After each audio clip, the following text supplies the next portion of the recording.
Welcome, everyone. I'm Angelo Robles, and welcome to SFO Continuity and Family Office TV. Today, summer of 2024, I think I'm covering an eternal and one of the most important subjects in the family office community: survival of the family office. I'll include a little bit because it does tie in on what I call 10x insights, opportunities, and unstoppable heirs.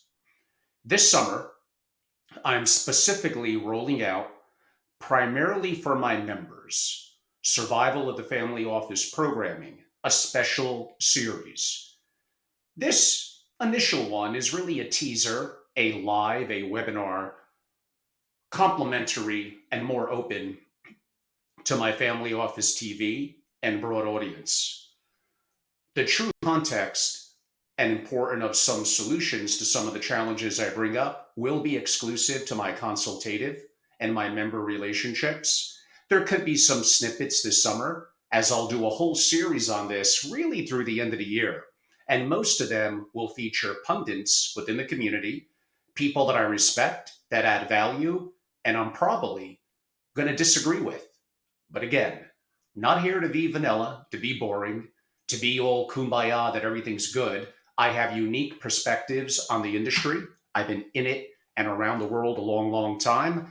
And I think there's some major disagreements that I have with the perspective of, is the family office on a dire path?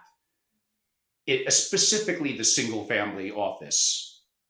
Collectively over the summer, and truly as I stated through year end, thought leaders and myself would provide exceptional content and resources around the competition for talent, what mergers like BDT and MSD and others mean, that there is private equity money flooding the asset management and MFO community. Scaling and leverage are, I guess you could say, at play. Yet I clearly see a path for the single family offices to continue to grow, which they have, and thrive. Two-thirds of all single family offices have been created in this century, and two-thirds of those two-thirds in the last 5 years since 2019. Now, I understand, are most family offices listen to a lot of my interviews? Are they really that good? I believe, somewhat quantitatively and qualitatively from my experience with 2000, that probably only 3% are what I would define as great. So I think there's absolutely challenges in the community and an opportunity for them to get better, and best practices and productivity are really at the heart and what I most love of the work that I do in the single family office community. So yes, there's a lot of work to be done, but there's a tremendous growth around the world. I've been to Africa and helped to create family offices there, the Middle East, Europe, Latin America, and obviously North America. I see it. I will throw down the gauntlet on the survival of the family office and accept the challenge from the naysayers. And in this webinar live, really frame the core questions at hand, share foundational thoughts, and raise questions. This will lead to a scintillating foundational discussion on this topic. Some of the areas that I will cover, and again, solo today, include the fallacy of scale, why this really doesn't matter, specifically in the single family office community, and often could be a detriment and albatross to being nimble, fast, and creative. The woeful underperformance net of fees of most active managers and funds, and why for some, honestly, it's actually easier and long-term, way more cost-effective to do internally. There is no dynastic wealth, no family empire without direct ownership and control of private companies. We're going to talk about all those subjects and how it plays into the survival of the family office. We'll go a little bit into the basic of holdcos and intertwining governance and private trust companies, and why it's way better than being an LP. You do not need a large team to do this. You either have been fooled, misled, or lied to. We're going to get into all of that. You need to understand alignments of interest, conflicts of interest, the reality that the triple Q will likely net of fees crush over time, 10 plus years, the vast majority of active managers. And I know what I own and I'm liquid. And stop asking, does the single family office make economic sense? That's the wrong question. We're going to discuss why and what could be the right question, and why insourcing is often, not all the time, but much better than outsourcing. Okay, we got a lot to unpack in relatively a short amount of time. So, BDT and MSD, wow, these are two incredible organizations. Byron Trott is a legendary figure. His BDT is an amazing organization. Michael Dell, the Titan himself, the entrepreneur. And I have high hopes for Dell from an investing perspective, by the way. But MSD, founded by two incredible kind of single family office executives, along with Michael back, 25, 26 years ago, and morphed into something more, an asset manager, and a darn good one. So these combining the industry really hasn't covered. It creates a very intriguing company, a very large one, and one that I guess you could say does have a lot of firepower. But is it too big? Is it hierarchical? Is it bureaucratic? And are they really going to get returns that, again, I have zero control over, including the tax picture? I am not engaging per se my rising generation. And can I, as blasphemous as this may sound, not only take control of those two important factors, but have an opportunity to do it internally and simply, especially net of fees, potentially do it better? We see Viking, the hedge fund, and more investing now in Rockefeller, Hall Capital hiring UBS to weigh their capital options. It kind of makes you wonder, will any asset management company or even a larger MFO truly be independent? As someone who loves that a family office, a single family office, is the ultimate in privacy, control, and customization. Those are very, very important to me and to the thousands of family offices that I know around the world. Oversimplified, I'll agree with that. However, we'll perhaps look at it somewhat twofold: the sub billion dollar quote unquote single family office and the larger, whatever, billion to multi-billion. And don't forget, number 400, the bottom of the barrel on the Forbes 400, the net worth is 7 billion. So maybe only half a billion or 700 million. My God, in today's world, maybe it really isn't so much. But could that person, and even those at a lesser amount, have the right structures to get tax advantages and governance, the right structures and internal people to have a single family office? Absolutely. And the people telling you, no, no, no, go to an MFO, that is complete malarkey. Now, is it easy? No. Are most family offices that good? Well, not really, but I don't think it's that hard. Having been in the trenches, and by the way, having liquidity events myself and relatively recently in Wyoming, creating structures for my family office, a holdco, and soon a private trust company, it's not that hard and not even really, honestly, that expensive. So we may also need to bifurcate, small or large, if we could call it that, between investing and non-investing services.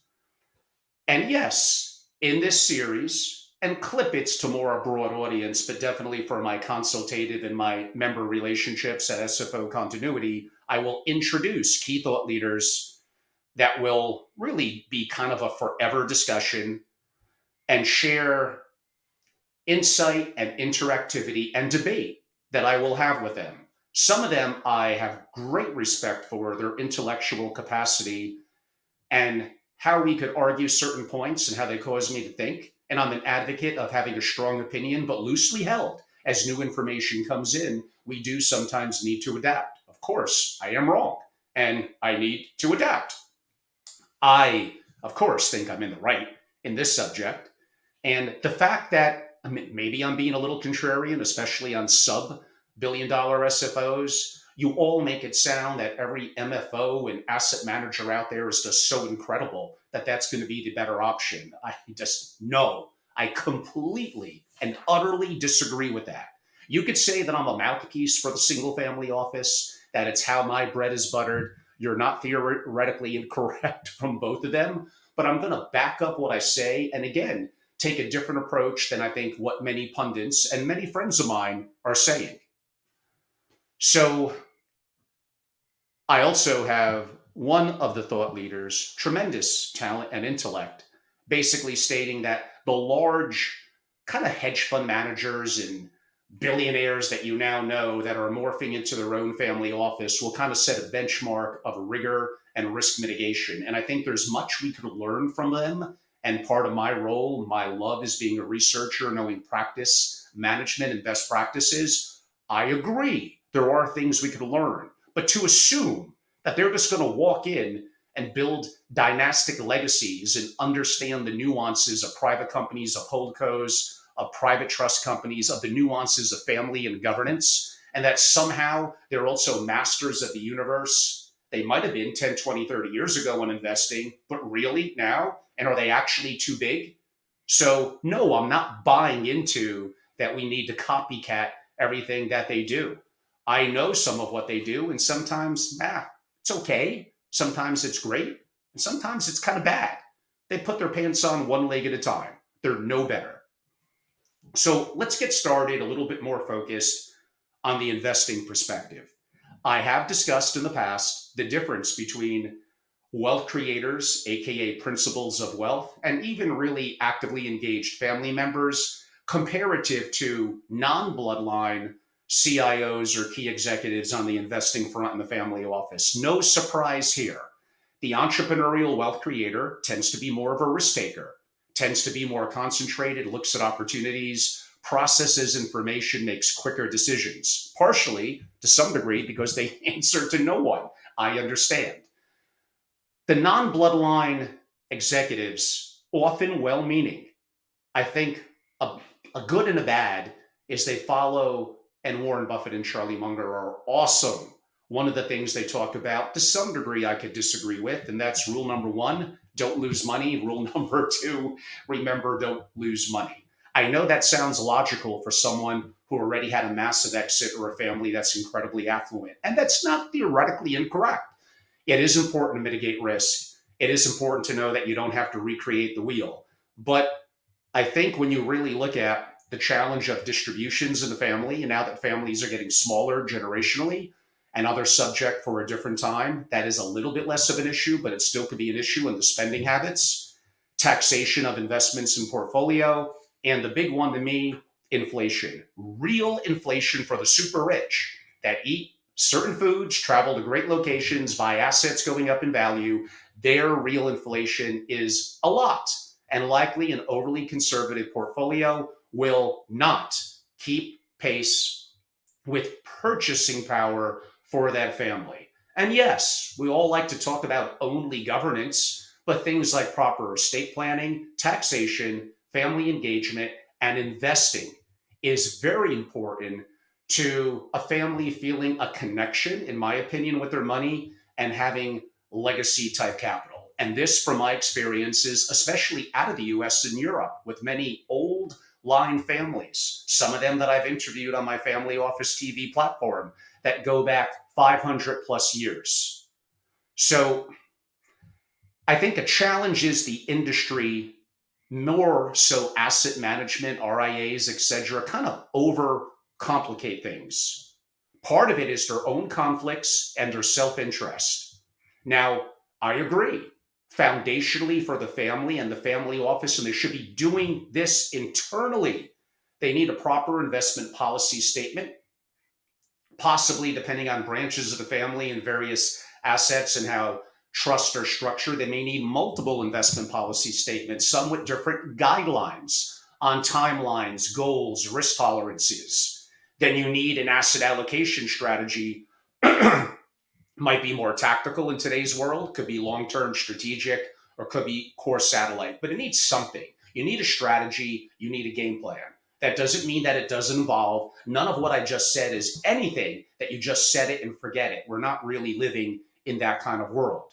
Although, as a family that's going to be dynastic, absolutely. You do need to be thinking, which is why I labeled my private membership organization, SFO, continuity, which is way more than just a legacy. It's a very deep word. But you do need to think sometimes in a 50 and 100-year plan. Even though with what's going on with geopolitics and around the world, I know it's very, very hard to do. It's the act of the exercise in doing so that's more important than the actual plan itself. Now, onto the investments. In my opinion, the SFO should be the king. It should be done for the most part internal. Others want to outsource that. Here's what I would tell you from my experiences around the world. Disengaged family members that outsource and settle for being passively engaged, the wealth will not last for generations. As I grab my trustworthy cigar, I guess I got some bad habits. This is a reality. I do not care what people tell you. Of course, there's going to be some exceptions. Don't you think the rising generation that shows an interest in the family history, its legacy, its impact, economics, macro, and investing is more likely to feel engaged, more likely to understand the value of how the world works, how business works, how banking and financial institutions work? Is every family member going to be interested in this? No. But you better hope that some are, and at least those that aren't understand it, and that they are a target.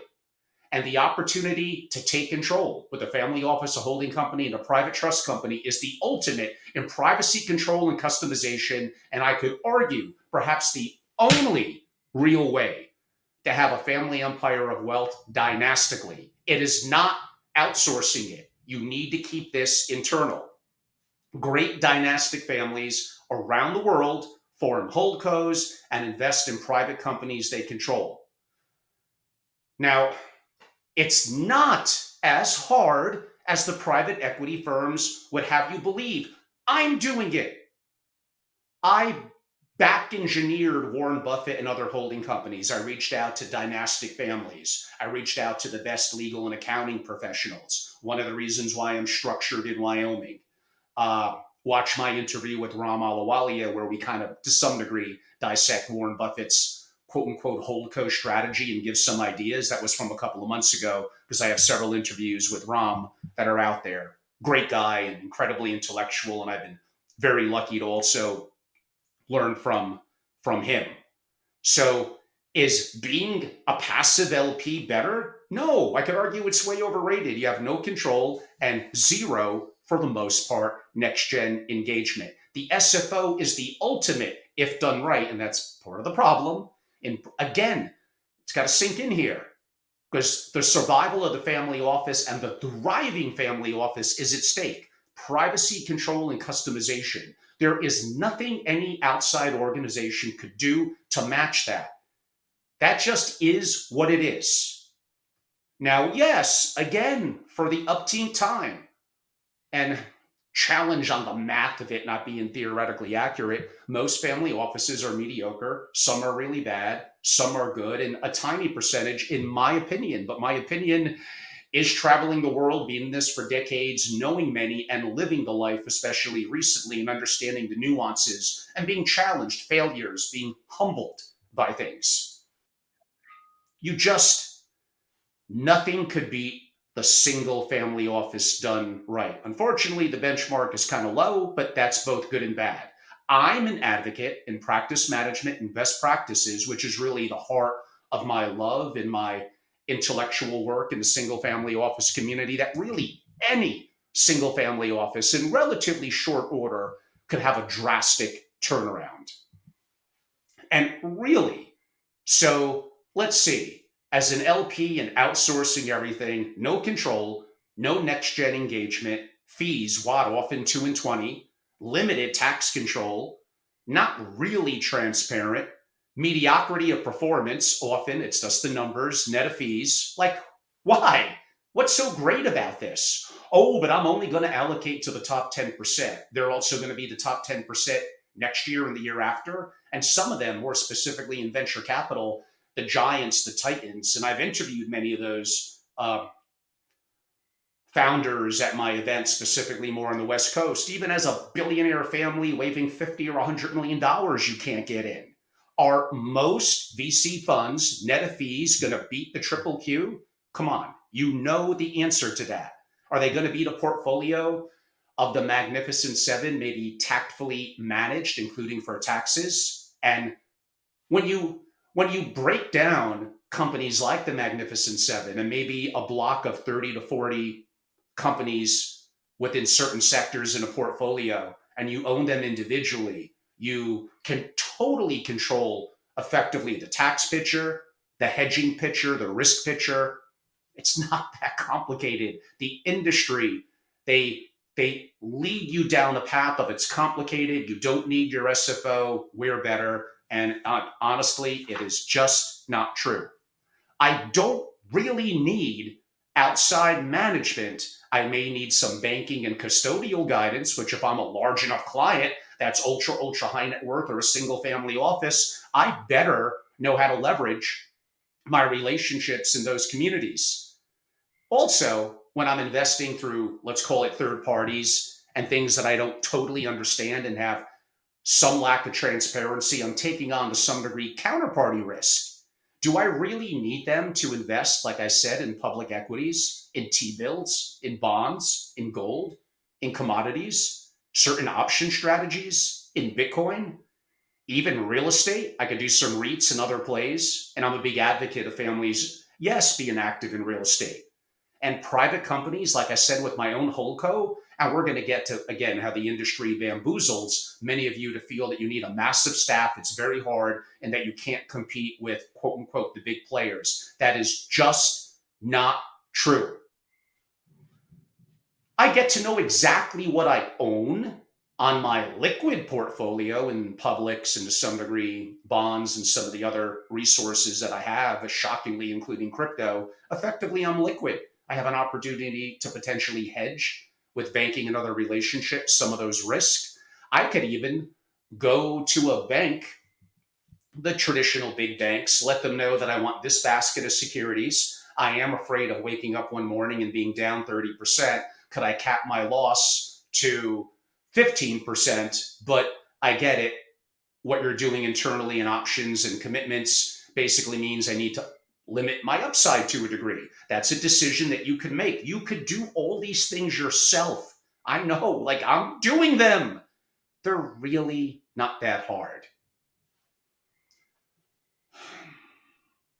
Now, certain times in certain funds, is it applicable to be an LP, even at potentially 2 and 20? Look at the Titan managers from yore, especially back in the day, the Steve Cohens and there's so many others, Tudor Jones. Yeah, they're getting 30, 40%. Hell, I'd pay 3 and 20, 3 and 30 too.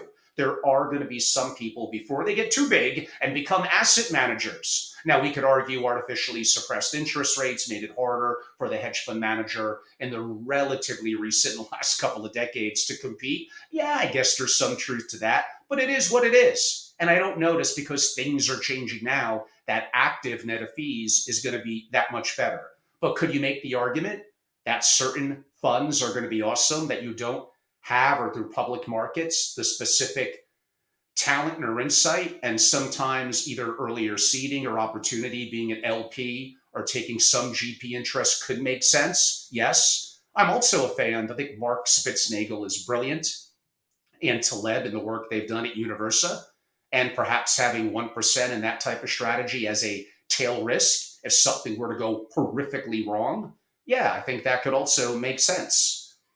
In my member programming at SFO Continuity, I'll share in greater detail, which I have and will continue, on how to structure a holding company, intertwine it with the structuring of the family office and the private trust company, and even some of the sourcing techniques for opportunities in businesses, which is certain things that I'm personally going through. Maybe it's just me, but I know the billionaires are like this. We like to take control. You don't think that some of these managers have gotten too big, too fast, or not hierarchical or bureaucratic? That you just don't know exactly what they're doing? That they're placating to larger institutions that just want more consistency and lower returns that don't have to deal with taxes. You don't think that too many of these billionaire professionals in these arenas are not effectively coasting and taking the summer off? They're in the Hamptons all the time. Like, wake up. You're not living in a real world. Yes, like I said, there will be some managers, some, maybe it is 10%. That sounds a little high. That over 10 years will be effectively the real indexes net of fees that they should be comparing to. But good luck on that. And good luck on having any sort of control and engagement with the next generation. Now, this does bring up a very important point of today's discussion: talent in the family office, the so-called competition for investment talent. If desiring, as a family office, to convert a little bit like MSD years ago into more of a GP and bring in other families, if you want to call it that, and LPs, then yes, you are competing with the largest asset management and talented firms with deep pockets because you're investing, paying them a lot of money, and you are competing, quote unquote, for talent. But if you're not, and that's the vast majority of family offices have no interest in that. I remember a really incredible pro in the single family office community years ago telling me, why would I want to convert my kitchen where I could do whatever I want into a restaurant where I now have to answer to consumers, states and governments and cities. I'm a really heavily regulated and oversight. Now, it's because you may think the single family office costs too much money. You're wrong, but we're going to get to some of that a little later. But that also assumes you're going to be successful in being an asset manager, or we could, and I have spoken about this in the past, the conversion of an SFO to an MFO. And there are certain times with the right family and building out the right systems and people where that could be a good strategy and make sense. Go back on my YouTubes and my family office TV and look at my interview from October 2023 with a pundit and incredible thought leader, although we disagree on a fair amount, with Jamie McLaughlin. And that was, we actually agreed on more than I thought relative on that subject, but we cover that subject pretty well. So no, you're not competing in reality with the kind of firms that people want to imply that you do need to compete with. You're overcomplicating it. And by the way, you can make the single family office very, very attractive for talent without being a multi-billion-dollar single family office. You can absolutely compete with larger institutions. And again, unless you're building out a series of multiple GPLP structures, why the hell do you need dozens of people? It's just not true. I know many $5 to $10 billion SFOs from certain names and people that you would know, and a lot of them are doing very, very well with very lean teams, structuring their family office, their holding company, and what did I say before? If needed, with their private trust company. Do not complicate it. Years ago, I'm going to say 2016, I did a what sounded like a simple project, and that's breaking down the true cost of a 2 and 20 structure on investing 100 million, a billion, randomly, 200 million ready to go to be allocated on a 2 and 20 structure is going to cost, it's going to cost a lot. That's millions of dollars, several millions of dollars up front. And let's be optimistic. They're going to get 20% a year. You're investing in private companies, an efficient market. Your people should be good. And you're then paying 20% of that? You are spending, in my example, over $10 million a year effectively, and then having that grow over time and other fees that you're not even really picking up on because it's nuanced, because you're not necessarily cutting a new check. So you're telling me with that money, which I just described in my example, maybe a little howdy-towdy with the 20% on the 20% growth. Yeah, I get it, on the 200 million. You could do a lot of damages with 8, 10, 12, $14 million. You don't think you could hire a talented group of 2 or 3 people? You're telling me, like, What Sid Bass, I wrote about that as well, back in the early 70s, did with Richard Rainwater before he was the legend that we know, plucked him out of Goldman. I think Rainwater was 26, basically said, hey, I'm Sid Bass. I'm going to set a foundation. I have capital to invest. I'm going to work with you. I'm going to give you a piece of the action. Now, yeah, eventually Rainwater looked at it as an opportunity to create his own firm and became a legend and a billionaire. But kudos to Sid Bass for plucking him for the 5 or 7 years they had together and the amazing things that they've done.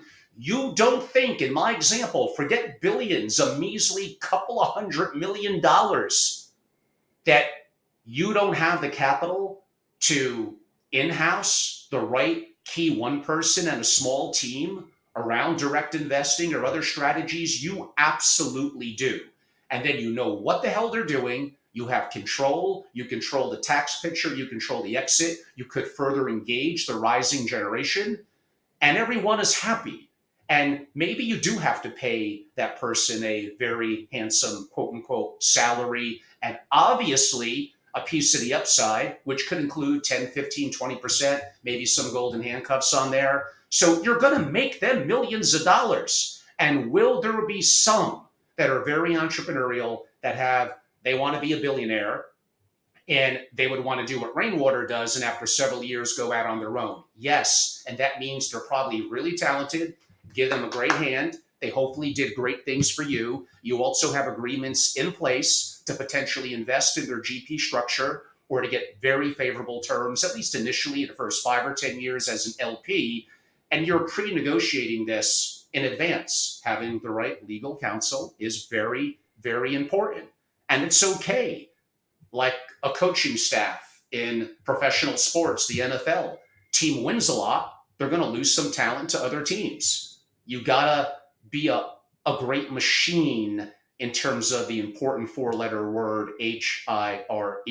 People are going to be the number one determinant in the quality of your family office. Let's move on for at least a little bit to non-investment subjects. This is even easier.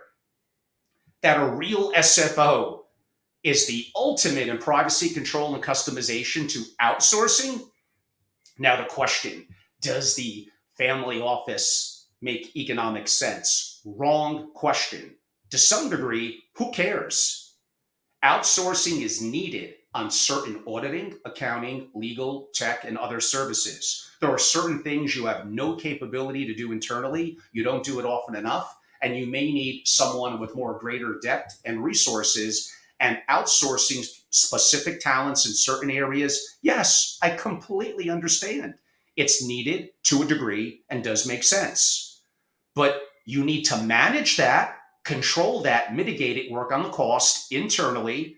And what's really important to the family, it may be bill paying, certain accounting issues, trust in the state's work, reporting on the finances where you don't want others to really see that, privacy, control, and customization. And what a surprise. I don't know, my experience with billionaires, control is very, very important to them. Going back to, if it's going to cost them a notch more money, they're already super rich. They want what they want.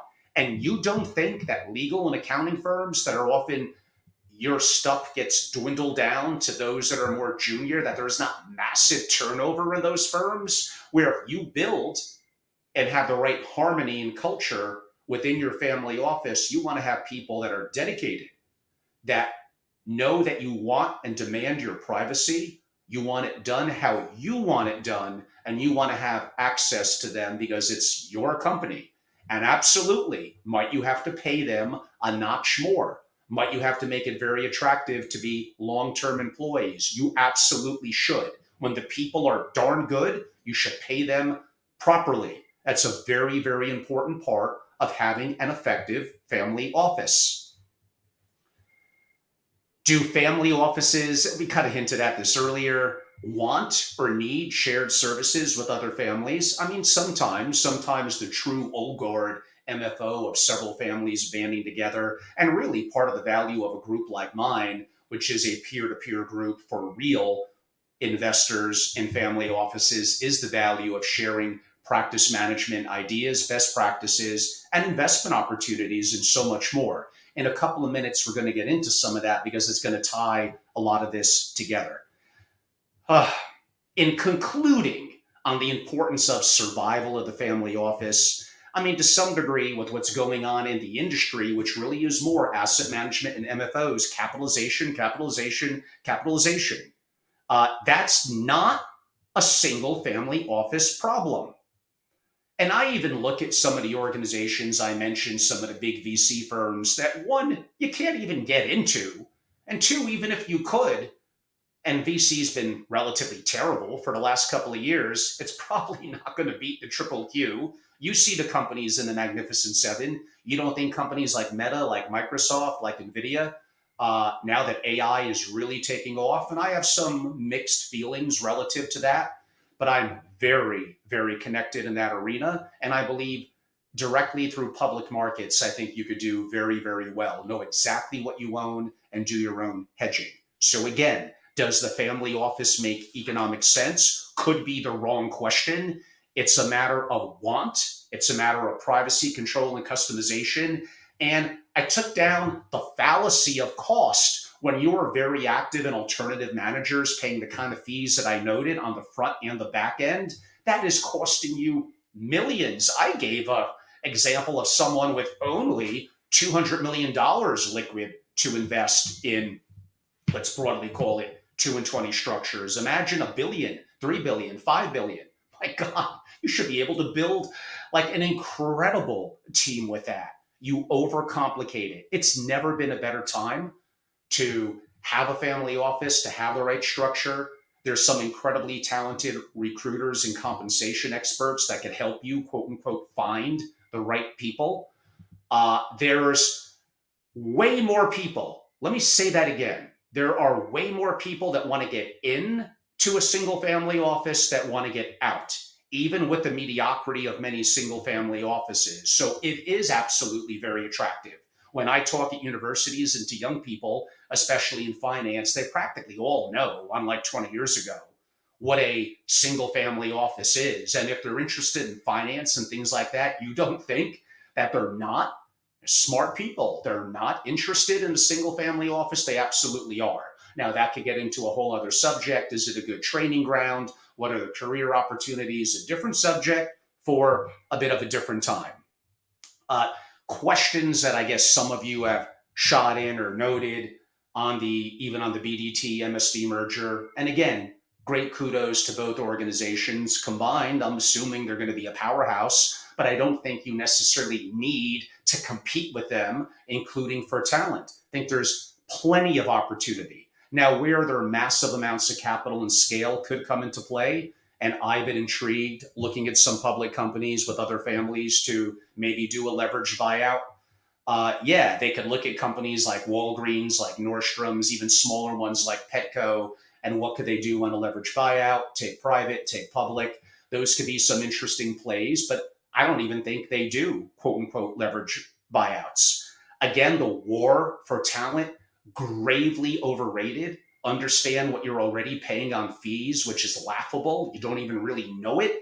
And the resources that you could bring in internal, if it's even needed. You could build, especially sub-$1 billion, a wickedly impressive, often liquid, kind of core satellite portfolio.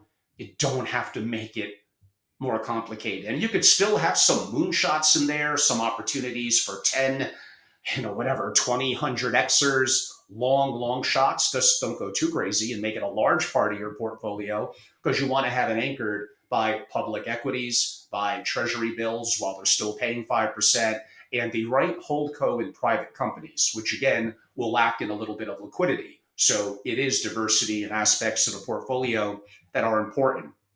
To be a true empire builder, again, I go back to, you need to have a holdco. In my opinion, you need the proper trust, private trust company, and you need to be active with your heirs to build unstoppable heirs. Roll up your sleeves. They have to understand how the world works, how finance and banking works, and buying, doing diligence on private companies is a fantastic way to do that.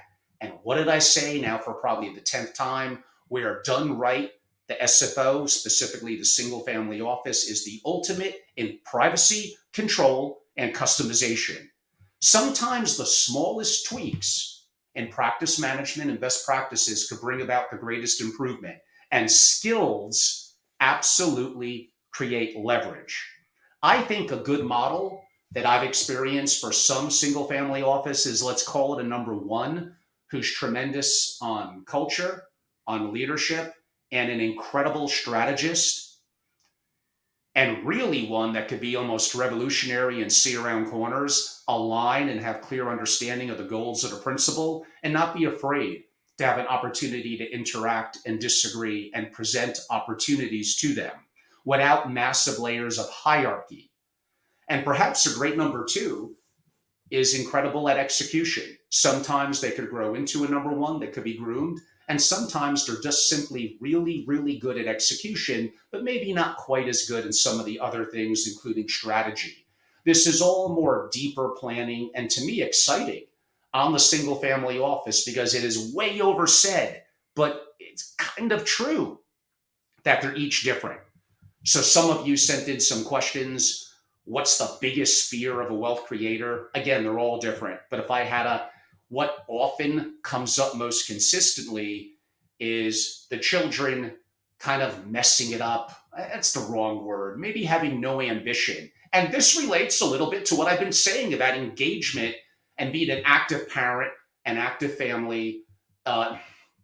Sometimes you do have to be top down, but being perhaps a little more inclusive, listening, and the younger people are very talented, educated, and have some great ideas. You don't want them to grow up to be lacking ambition, to not understand economics and finance, geopolitics, how the world works, and investing. And to me, private investing, direct investing is a very, very good teacher.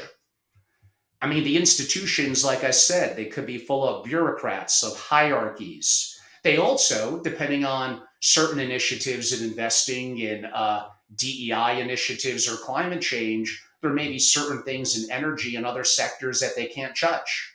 Now, I'm not judging from a moral perspective. That's not my role. I'm just saying some of the large organizations and institutions may be beholden to that, where think how nimble a family office could be, even one at multiple billions. This is the charm of the single family office. They could often do things that others can't. So the so-called death of the single family office is complete bullshit. This is an incredible opportunity to create a family office, to reimagine an existing one, and don't fall into the trap that others may be telling you. You need to keep on adding to staff. You need to build out this. It's wickedly expensive. Is it easy? No. For some family offices out there, single, are they better possibly disbanding? Sadly, yes. And I think those that are out there, the majority that are mediocre, in relatively short order, could get better quick. And yes, sometimes they need tough love, some level of top down, sometimes of holding them accountable every day to what they're working on and what they're doing with their focus and their energy and their actions to accomplish their most important goals specifically that day. And sometimes someone that holds them accountable to that until it becomes a habit and a practice from the top down, from the family to the board to the executives, then it becomes more habit and it's smoother. But early on, that may cause a little bit of friction. Yes, I am obsessed with the single family office. If nothing else, an obsessed mind is a prepared mind. It is my love. It is my passion. It's taken me around the world. It afforded me a good living and the opportunity for what I'm able to have now. And I'm very, very, very blessed. And I'm not just going to lay down. I'm not just going to be run over by others that I think often have conflicts of interest to talk bad and to disband SFO after SFO. I want to make them great. I want to make them better, if nothing else, even if I fail at the great part. There's tremendous opportunities out there. And yes, you could have wickedly incredible talent. Incredible talent. And I gave you some examples and some of the hidden numbers of a lot of the companies that you guys are investing in now, or gals, guys or gals, and what you're paying and how that could be, let's go with the word repositioned, which takes me to my final message of today. I've been very fortunate having founded Family Office Association many a year ago and having incredible people around me, two amazing presidents in Joe Riley and Ryan Anson, incredible members, incredible speakers and people that I've met and learned from. And I was very, very fortunate. And hopefully I might have learned a thing or two.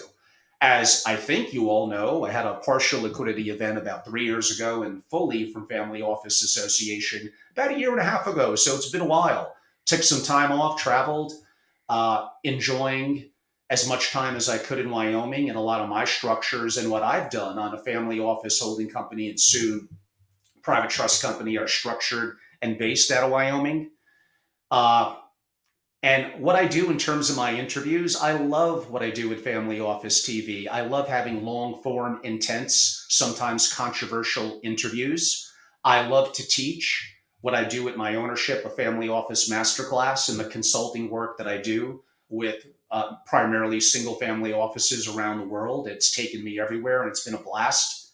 A lot of my focus is on kind of building, because I did love, especially early stages, what I did at Family Office Association before I became too big and it became bureaucratic and hierarchical. So I've learned and I've been humbled myself. So really effectively a couple of months ago, I went all in with building SFO continuity. I do love the word continuity and totally believe in it. I think I'm creative within the industry. I think I have a lot of proprietary content and resources to share. So recreating a private membership club as SFO continuity, but this time limiting it to only 30 founding members as highly successful individuals, families, highly successful entrepreneurs, and family offices. I do not want or need vendor or sponsor money. That does not mean that you all who are in that are not awesome and not needed by the families. Reach out to me. I want to learn what you do. I'm here to be a friend. I'm here to impart guidance where I could. And yes, sometimes your services are going to be needed by families.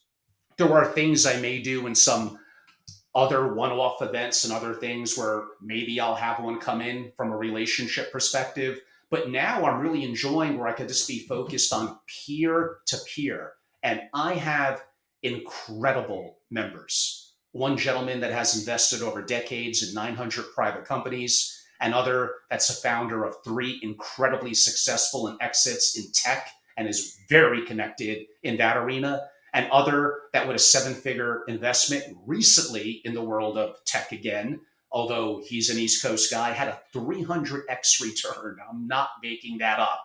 And other that's been active in real estate, and I actually think commercial real estate in some markets you wouldn't expect could absolutely be an interesting distressed opportunity and turnaround, even thinking San Francisco, believe it or not, this person has 63 years of experience. A lot.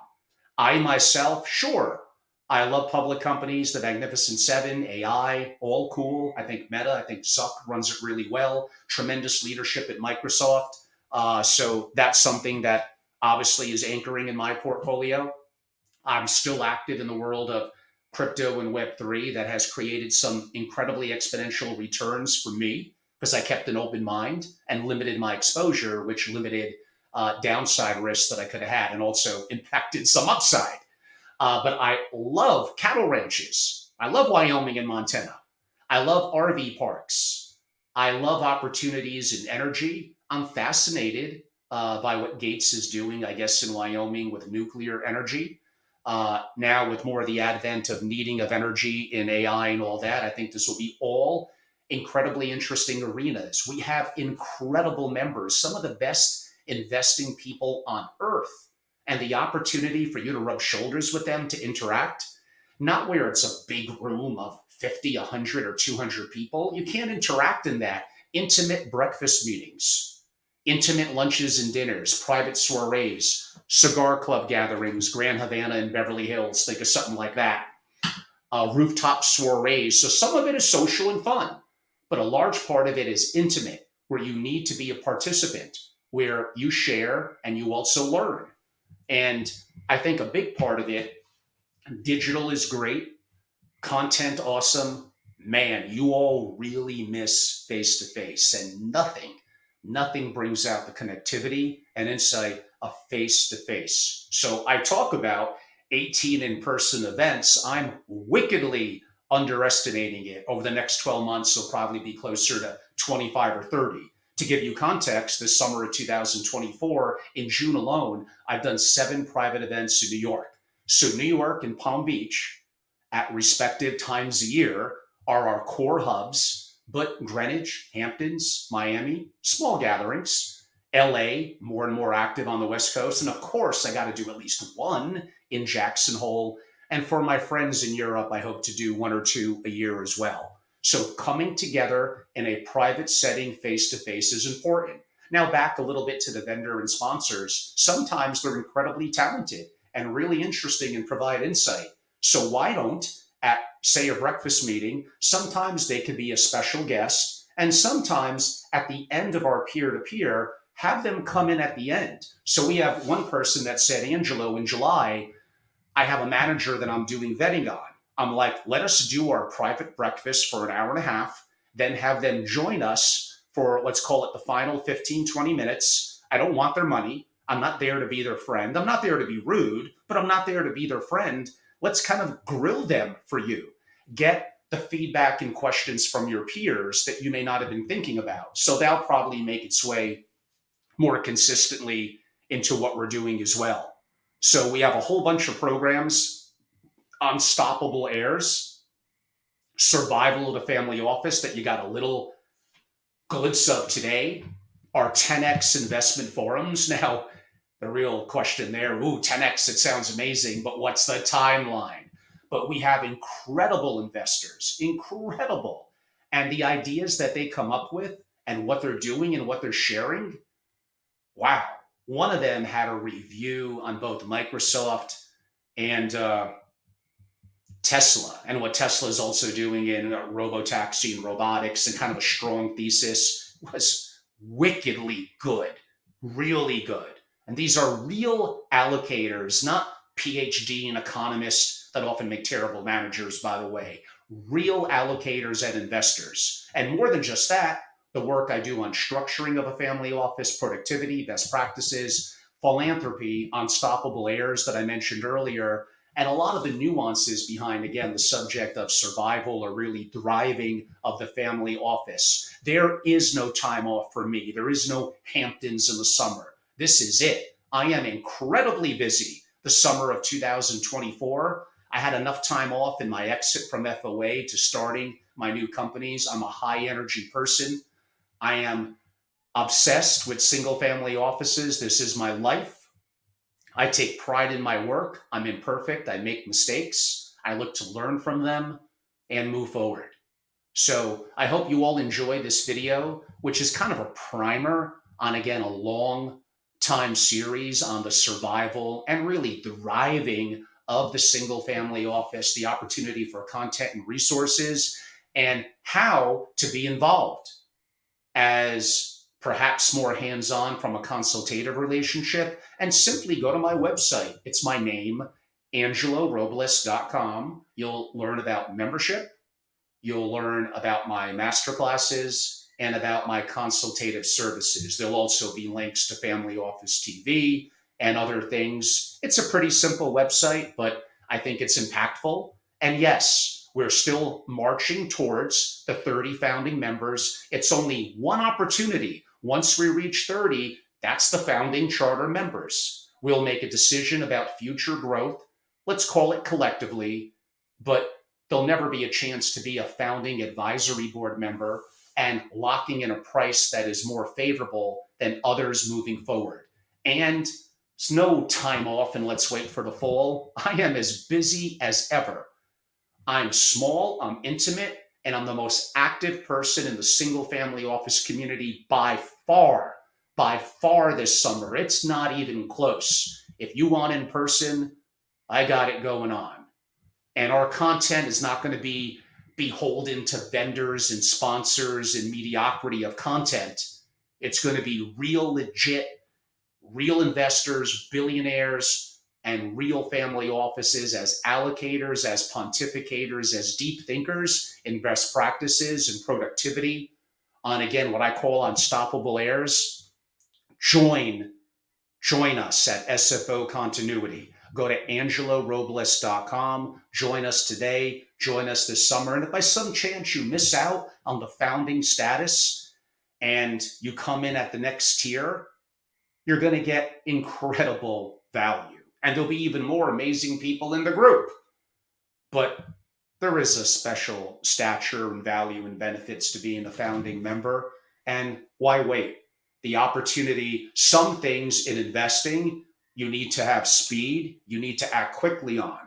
And some of the things that I've done in AI and in crypto and Web3, I had to make that wealth creator decision and be quick with it. And some of it has done incredibly well for me. I've been lucky, probably more lucky more than good. And I chalk that up to having an incredible network of incredible relationships. And you joining and being a part of SFO Continuity and going to angelorobles.com really in 30 seconds and joining and being a member gives you that access to me and effectively your peers. So on that note, I think by now you all know how to reach me. The email is angelo@angelorobles.com. The website and join is angelorobles.com. I hope you enjoyed what I'm kind of calling a primer, and really should retitle it as the survival and thriving of the single family office. It's doing incredible. Don't believe the naysayers. It could be better, and that's why I'm here. And there's tremendous opportunities all around to be active in the single family office world. Thank you all so much. Have a great evening.